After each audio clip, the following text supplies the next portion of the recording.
अस्सलाम वालेकुम व्यूअर्स, खुशामदीद करते हैं राब्ता टीवी में एक बार फिर। अथर और उज़ैर PSL 7 के रिव्यूज़, वीकली रिव्यूज़ लेके आपकी खिदमत में हाजिर हैं। हम आज बात करेंगे अब तक के हो जाने वाले 10 मैचेस के बारे में, लोगों के तासुरात के बारे में, कौन पॉइंट्स टेबल पे अच्छी पोजीशन के अंदर है और किन किन वजूहात की वजह से PSL कामयाबी की तरफ बढ़ रहा है या नाकामी की तरफ बढ़ रहा है। इसके लिए आइए अपनी गुफ्तगू का आगाज़ करते हैं। कैसे हैं आप उज़ैर? अल्लाह का शुक्र, ठीक ठाक। तो उज़ैर, मैं फ़ौरन इस बात पे आऊँगा कि हमने जो अपनी पहला PSL 7 स्टार्ट होने से पहले एक रिव्यू लिया था, उसके अंदर इंटरनेशनल प्लेयर्स को आपने बहुत वैल्यू किया था और कहा था कि किसी भी लीग की कामयाबी में इंटरनेशनल प्लेयर्स एक वाज़े रोल प्ले करते हैं। अब जबकि PSL 7 का एक वीक ख़त्म हो रहा है और तकरीबन हर टीम जो है 3 से 4 मैचेस अपने खेल चुकी है और हमने ये भी देखा कि काफ़ी इंटरनेशनल प्लेयर्स PSL का हिस्सा बन चुके हैं PSL 7 2022 के अंदर। आप ये भी समझते हैं कि इस दफ़ा जो इंटरनेशनल प्लेयर्स आए हैं, इससे पहले इतने इंटरनेशनल प्लेयर्स नहीं आए थे, नहीं, या इस दफ़ा ज़्यादा हैं, या हम ऐसे सिंबॉलिक प्लेयर्स को लाने में कामयाब हुए जिससे एक लीग की वैल्यू में इजाफा हो? देखें, नंबर ऑफ इंटरनेशनल प्लेयर्स तो पहले भी इतने ही आते थे जितने अब की बार हैं, लेकिन इस दफ़ा कुछ नाम अच्छे हो गए as compare to last 6 version of PSL। इस दफ़ा नाम कुछ अच्छे हो गए, जिसमें मैं अगर कहूँ कि Rashid Khan is willing to play all PSL 7, similarly Mohammad Nabi, Rossouw तो पहले भी आते रहे, तो ये एलेक्स हेल्स, ये इन लोगों की अवेलेबिलिटी अब जो है पूरे सीजन्स के लिए हो गई है। और पॉल स्टेरिंग, ये पहले आए थे, खेले नहीं किसी वजह से और फिर ये चले ही गए, तो नाम अब कुछ बेहतर हो गए पहले के मुकाबले। लेकिन मैं अभी भी अपनी उस बात पे स्टिक करूँगा कि जो है अभी और बहुत से बड़े नाम हैं जो कि आ सकते हैं, जिससे ये लीग और ऊपर हो सकती है।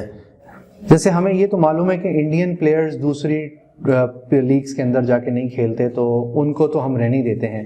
लेकिन अगर आप ये देखें कि इस वक्त श्रीलंका अपनी एक सीरीज़ खेल रहा है, वो जैसे ही फिनिश ऑफ होती है, और साउथ अफ्रीकन प्लेयर्स और श्रीलंकन प्लेयर्स ये बहुत इजीली PSL की तरफ अट्रैक्ट होते थे। आपको लगता है कि आइंदा आने वाले जो नेक्स्ट वीक ऑफ PSL होगा उसमें मज़ीद इंटरनेशनल प्लेयर्स PSL का हिस्सा बन सकेंगे?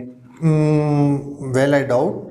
और जहाँ तक रहा सवाल श्रीलंकन प्लेयर्स का, आई डोंट थिंक कि वो कोई सीरीज़ खेल लें, और मेरा नहीं ख्याल उनके अब नेशनल स्क्वाड में ऐसा सच कोई बड़े नाम हैं जो पाकिस्तान उनको ऑफ़र भी करे। तो जो डाउट्स हमारे थे, आप अभी भी समझते हैं कि PSL 7 जो है वो अभी तक कामयाबी की तरफ गामजन है? इन टर्म्स ऑफ देखें, बहुत सारे फैक्टर्स होते हैं। एक तो हमने इंटरनेशनल प्लेयर्स की बात करी, दूसरा एक अवाम में एक जोश होता है, लोग ग्राउंड्स का रुख कर रहे होते हैं। हमने ये देखा कि 25% अलाउ किया गया है और वो भी क्राउड अभी उस तरीके से फुल होना नहीं शुरू हुआ। तो आप ये समझते हैं आगे आने वाले मैचेस के अंदर मजीद तमाशाई बढ़ेंगे, या जो कोविड के असरात इस वक्त कराची में हो रहे हैं, जो हाई रेशियो के ऊपर कोविड पहुंचा हुआ है, वो इम्पैक्ट करता रहेगा तमाशाइयों के पहुंचने में ग्राउंड्स तक? देखें, अप्रोच जो है पहुंचने तक की ग्राउंड में, वो भी आपको सब पता है सिक्योरिटी के वजूहात की वजह से अब पब्लिक कार्स लोग यूज़ करते हुए ग्राउंड पार्किंग में या ग्राउंड के एतराफ़ में आ जाएं।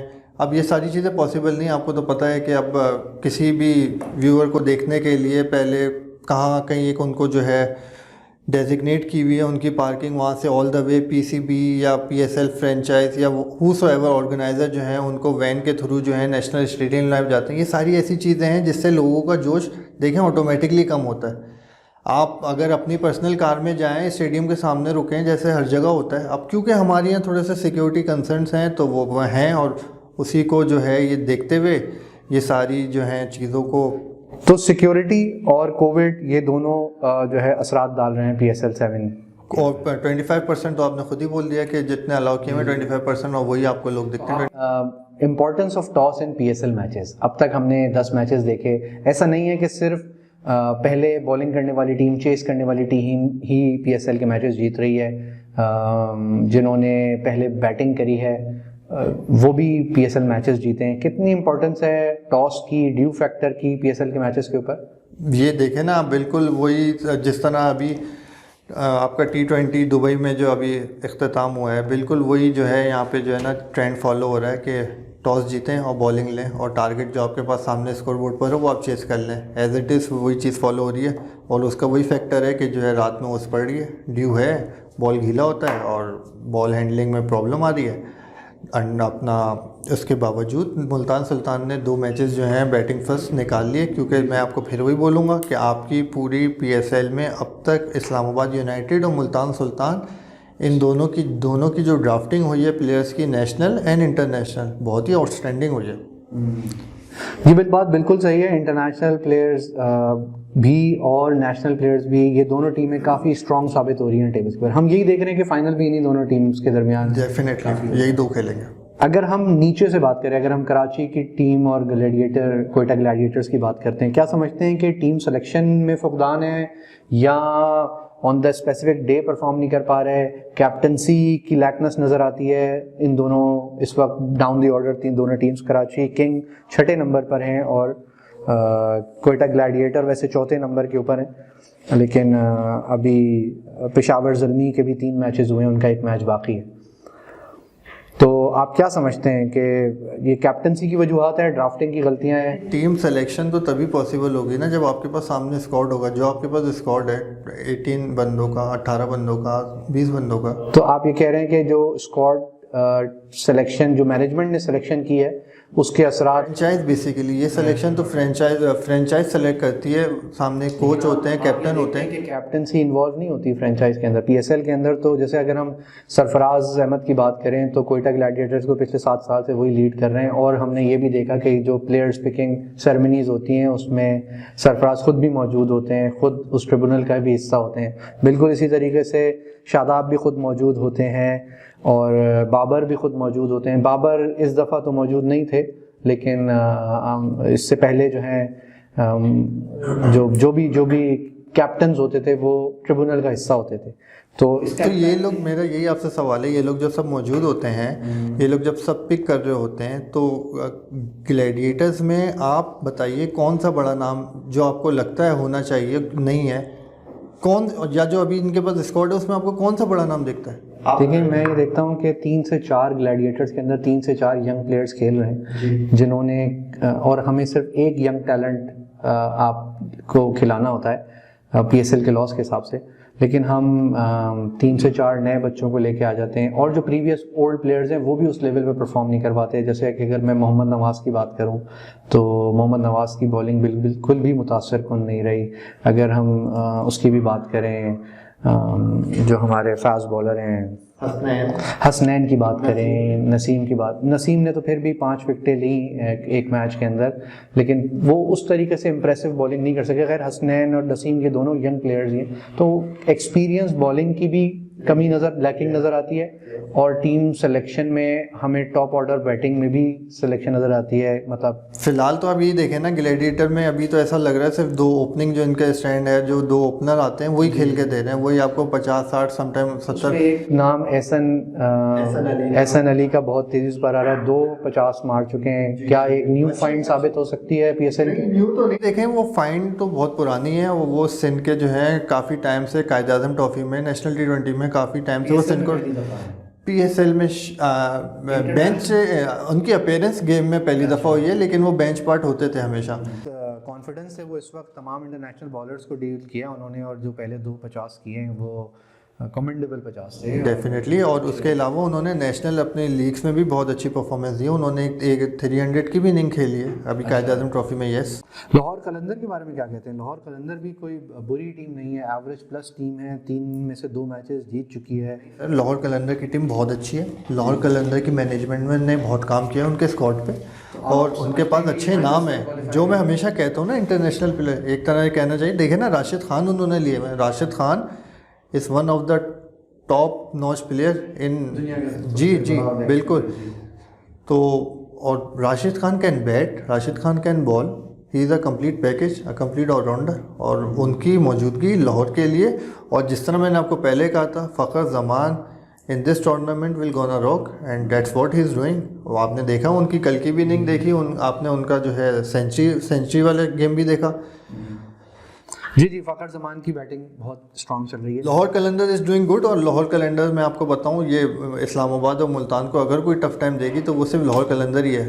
अगर 6 कैप्टन्स की बात करें अब तक जो पीएसएल के अंदर मौजूद हैं, तो किसको सबसे ज़्यादा सक्सेसफुल, वैसे अगर पॉइंट्स टेबल पे देखते हैं तो रिजवान ही सबसे ज़्यादा सक्सेसफुल कैप्टन साबित हो रहे हैं, तो इसके अलावा कैप्टनसी के हिसाब से आप कैसे कहेंगे कौन और दूसरे कप्तान अच्छी कप्तानी कर रहे हैं? शादाब खान की कप्तानी। शादाब खान, आपने अभी मैच देखा होगा इस्लामाबाद का और मुल्तान का, उसमें उसने शादाब ने दिखाया कि लीडिंग फ्रॉम द फ्रंट किसको कहते हैं, और सामने से जो उसकी टीम थी उन्होंने उस तब ने सेकंड किया, ठीक है आपका बैट चल रहा है, आप खेलते रहे, हम अपना बीच बीच में जितना हम कर सकते हैं उन्होंने वो किया, उन्होंने गेम के पेस को रुकने नहीं दिया पूरी टीम ने, और वो बस समहाउ।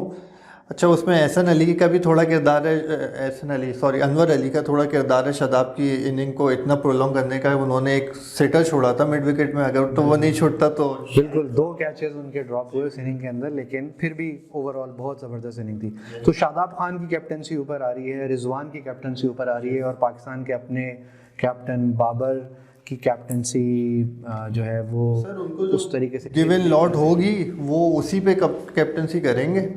अब तो आप ये समझते हैं कि it's not about the captaincy, it's about the people. जो सिलेक्शन हुई है, इस सिलेक्शन की वजह से बाबर परफॉर्म नहीं कर पा रहे। इसी सिलेक्शन के साथ इमाद वसीम लास्ट टाइम तक ये टीम कर रहे थे, या नियर टू दिस सिलेक्शन थी। मोहम्मद आमिर और मजीद ज्वाइन कर लेंगे, बॉलिंग में डेप्थ आ जाएगी।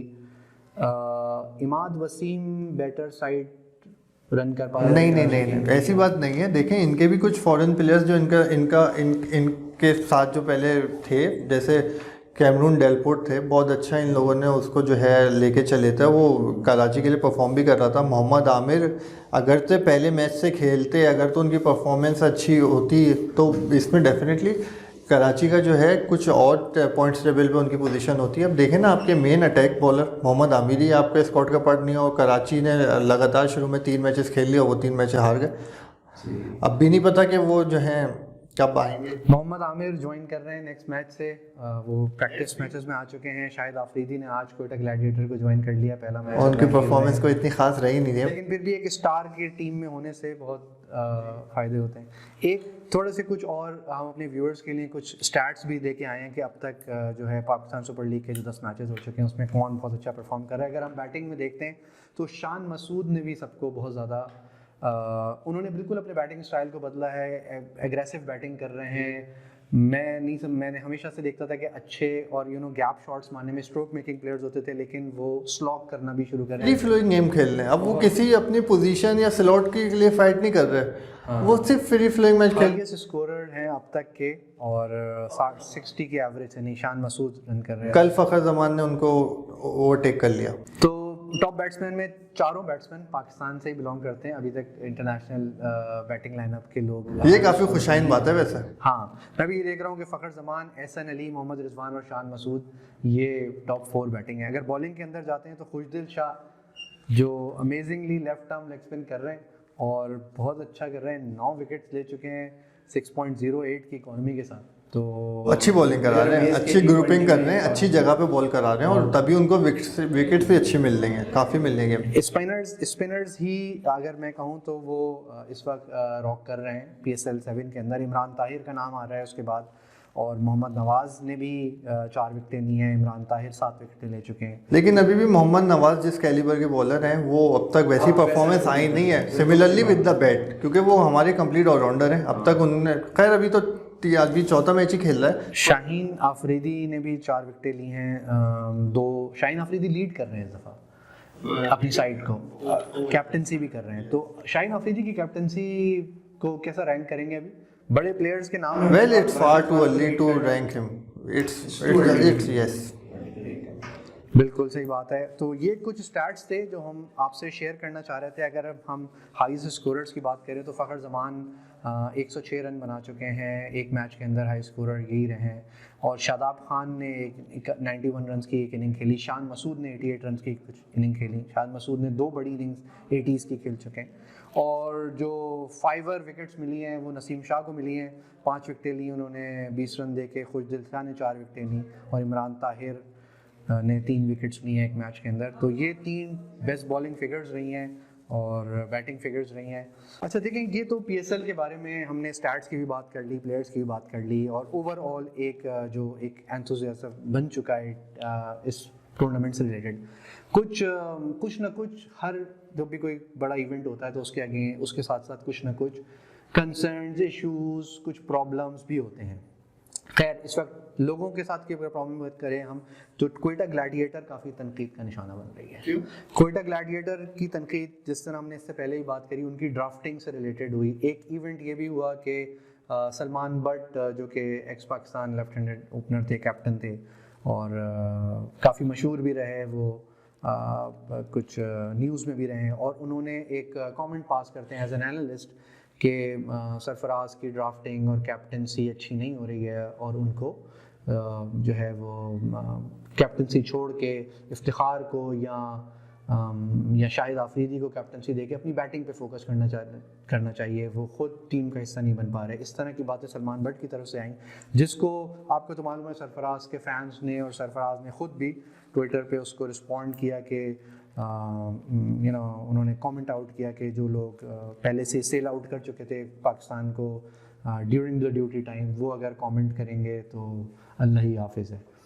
तो आप इस बात को कैसे देखते हैं? क्या सरफराज को इस फीडबैक को पॉजिटिवली लेना चाहिए था, या सलमान बट को इस तरह के कमेंट्स नहीं करने चाहिए? वैसे सलमान बट इस दफ़ा एज एन एनालिस्ट 1-2 शोज़ के ऊपर भी आ रहे हैं, लेकिन मैं बस ये पूछना चाह रहा हूँ कि सलमान बट ने ऐसा क्या कमेंट कर दिया? ये तो मतलब उन्होंने एक अपना ओपिनियन दिया, एक राय दी है, और ये जो उन्होंने बोला ये डेफिनेटली जिस तरह सरफराज की परफॉर्मेंस डिप हो रही है टूवर्ड्स डाउन साइड, और तो ये अगर अभी सलमान बट ने पूछा है, ये डेफिनेटली टीम मैनेजमेंट भी कहीं ना कहीं सोच रही होगी। तो लेकिन उस पर अगर ये जवाब, मतलब ये तो नॉर्मली हर कोई करता है, मतलब आप अपना मिसबा के टाइम पे शोएब अख्तर ने कोई मिसबा को जो है कम क्रिटिसाइज किया था, लेकिन Misbah did wonders with the team. तो लेकिन उस पे लेकिन उस पे ये जवाब के मुल्क को बेच दिया, ये तो बहुत पर्सनल जवाब हो गया। इमेच्योर रिस्पॉन्सेस होते हैं जिसकी वजह से ओवरऑल पाकिस्तान के जी जी जी यस, और जो है और ये trending all over the world जारी होती है। मतलब आप अपने ही टीममेट को आप इस तरह कैसे बोल सकते हैं? हाँ, यही कुछ इसी तरह की बातें चल रही हैं। हम इस चीज़ के ऊपर कंक्लूड करते हैं कि होपफुली सरफराज भी और बाकी एनालिस्ट भी और हमारे तमाम इंटरनेशनल प्लेयर्स PSL के लिए ख़ास तौर पे अपनी खुशाइन राय देंगे, और एक पॉजिटिव एनर्जी को ओवर सोशल मीडिया या ओवर मीडिया और ग्राउंड्स में भी शो करेंगे। जिस तरीके से हम सब एक एम्बेसडर होते हैं, तो हमें वो एम्बेसडर वाला रोल प्ले करना होता है। बहुत शुक्रिया आप लोगों के व्यू का, आप लोगों के पसंद करने का, आप लोगों के कमेंट्स करने का। वीडियोस को शेयर भी कीजिए और फीडबैक भी दीजिए। हम इंशाल्लाह दोबारा एक वीक के बाद दोबारा हाजिर होंगे मज़ीद एनालिसिस, मज़ीद ख़बरें लेके, और बात करेंगे PSL 7 के बारे में। शुक्रिया।